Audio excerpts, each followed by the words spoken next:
I have so much, we all have so much to bring to the party, and that's what it's all about. I want, kids write to me and say, well, what am I going to do with my life? My parents don't understand me. I write back and I say, listen, find out what it is you have that makes you unique and special, and cultivate that, and make that, bring that out, and then bring that to the party.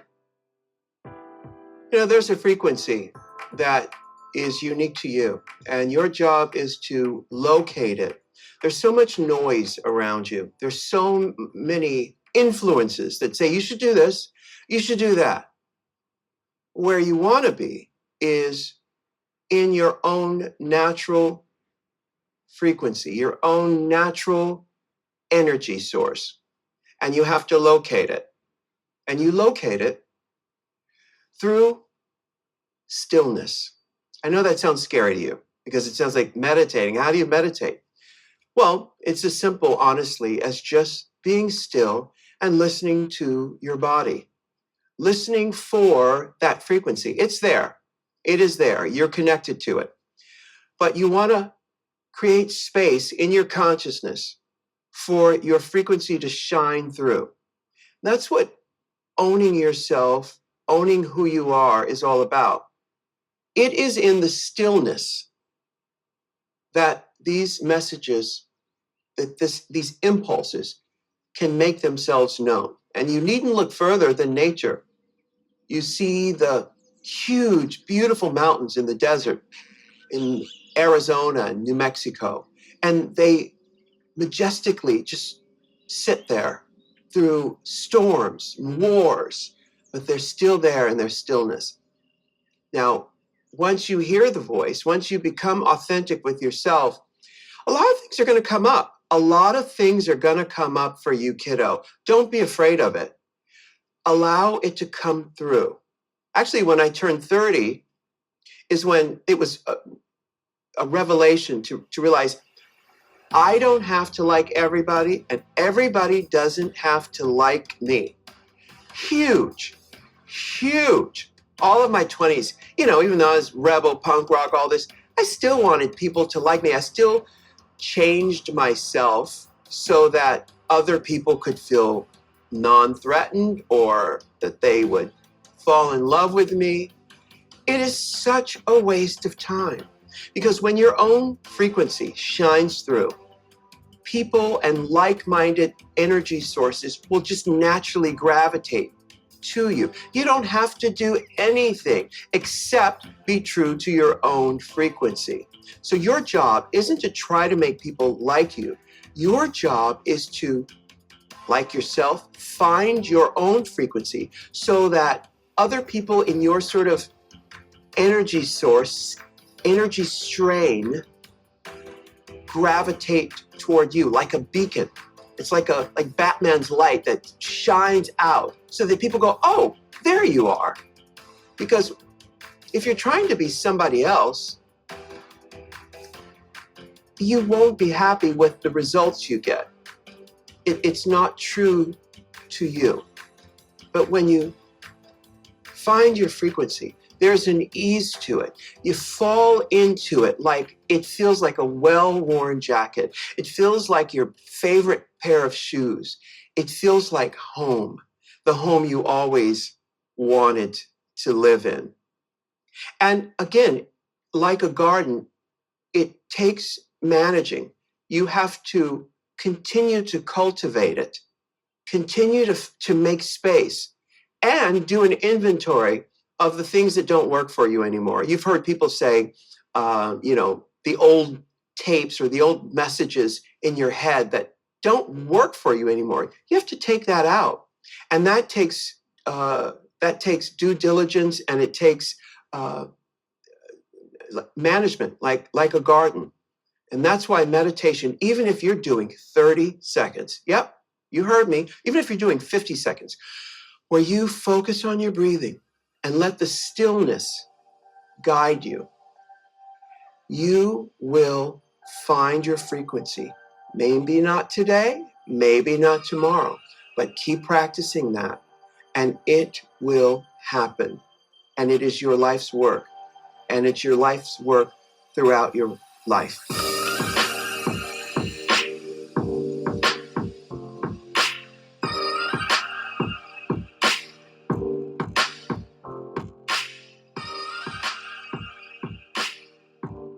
I had as a kid is I thought the world, everything was so hypocritical. It was just, it felt false. It felt fake. You know, for sweet sensitive souls like you and I, there are different levels of consciousness, different levels of recognition of this world. You know, when we find out there's no Santa Claus, or when we find out that a lot of the things that we were taught to believe don't really exist, we sweet sensitive souls get angry. We get angry first. The next level is we can become very cynical. Cynical, like, yeah, right. The next level is we become bitter. And I've seen so many of my friends who, the same cycle, get stuck in the bitterness there. And so much so that they can't move. They can't move beyond it. But they're missing the next most important step of this realization. What you realize in that most important step is that don't take it all too seriously. Yes, it is an illusion. Now let's have fun. Yes, it is an illusion, so don't take it seriously. Yes, it is an illusion. So if he dumps you, whatever. It had nothing to do with me. It had everything to do with him. Don't get stuck in the bitterness. And so many people get stuck in the bitterness aspect. Take it to the next level, which is where the joy is. But your ego will want to take it seriously. Your ego will co-opt any opportunity to say, but what about me? What about me? It's okay. It's okay.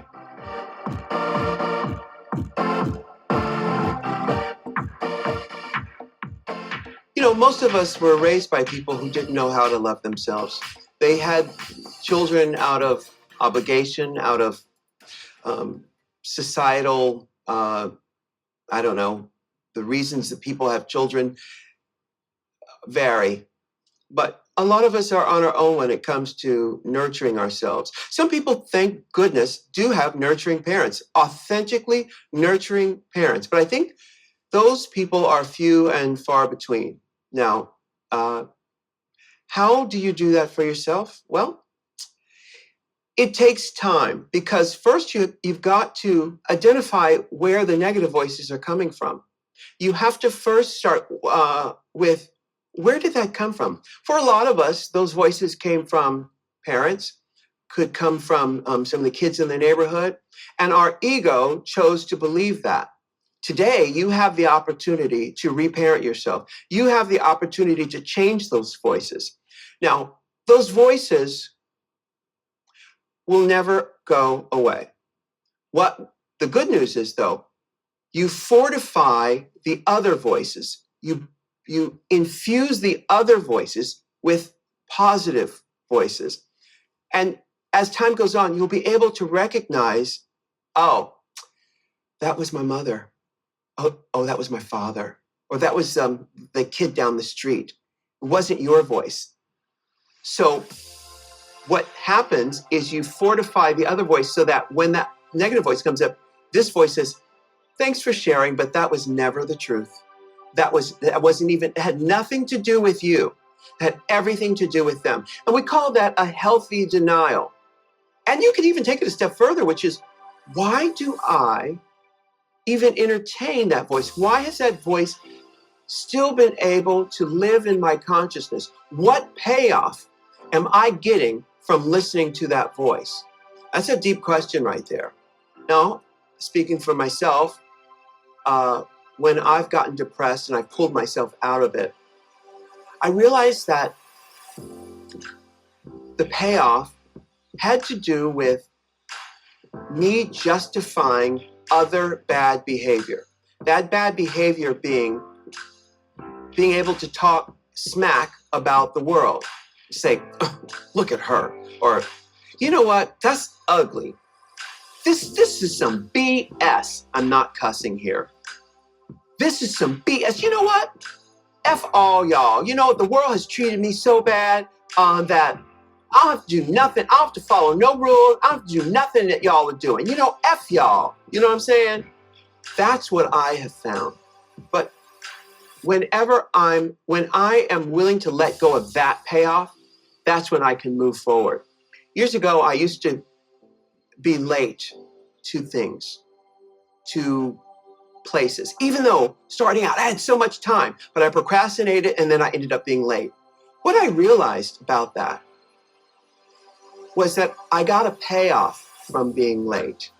And the payoff was when I was rushing to this place, I got an adrenaline rush from being late.